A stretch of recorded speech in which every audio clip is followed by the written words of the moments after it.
DJs BrewTube beer review. Well, at time of recording, right now, it is 10 p.m. and it is still 86 degrees Fahrenheit, or if you like that Celsius stuff, it's 30 degrees Celsius.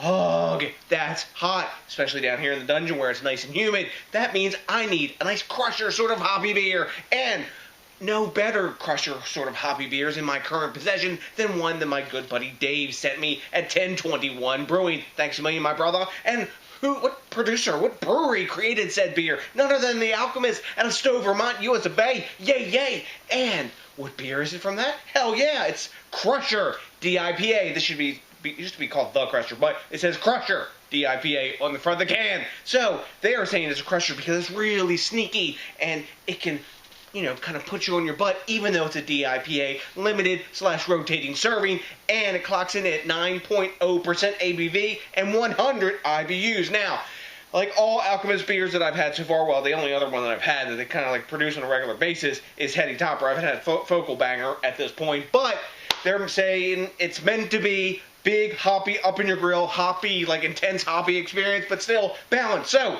you know what? Without further ado, it's freaking hot. I spent a long driving hot day back and forth to Philly in the car. Time to drink a beer. Let's crack it. Got it like that. Damn, I can already smell the freaking citrus blasting off the top of this. This is giving me like first time I ever had heady kind of flashbacks. This time I have a nice IPA glass. The last time that I recorded heady, I did not own this vessel, but Johnny the Stunt Drinker was nice enough to hook me up with this.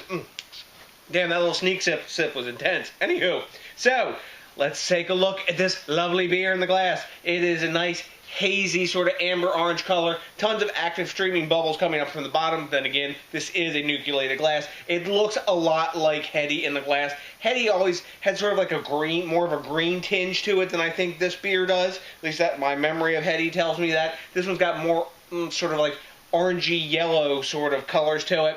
We've got a super solid 2-finger head of khaki off-white bubbles, really tightly packed off-white bubbles, only a couple soap sudsy ones. When I swirl it, yeah, we're going to get tons of lacing, I think, on this, and the alcohol lace are just coating like the entire inside rim of this glass. Damn. Of course, it is a little bit warmer down here, so that evaporation is going to show up a little bit more tonight, but take a look at that, guys. That's a gorgeous New England IPA in the glass. Aren't they supposed to be all hazy and sort of cloudy looking like this up there? But you know what? They got to smell good, too, so let's dive in for the aroma. Woo! Dank tank, baby. Big, dank, aggressive hops. Citrus, tons of citrus, real fruit juicy. But this is a freaking pine dank tank. Reminds me a lot of the aroma that I remember of heady, but more citrus and more grapefruit. A little bit of like tangerine in there as well. Maybe a bit of like spicy mango. It's a really nice fruity melange of hop backed up by big dankness. This is more dank smelling than I remember heady being. Man, tons of pine, dank, and citrus just assaulting you in the aroma. Not a hint of alcohol in there. This makes me want to dive in. Dave, thanks a million for sending me this from your stash, my brother. I really appreciate it. Diving in. Cheers!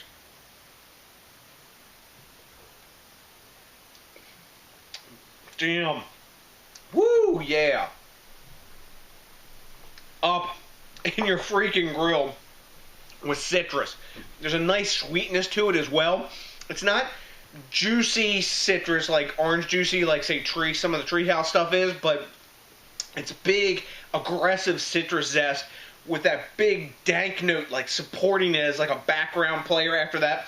Pine, definitely. It drinks a lot like a really well made like American barley wine that I had back in the day. At some time I can't remember, put my finger or my beer memory on which one it was.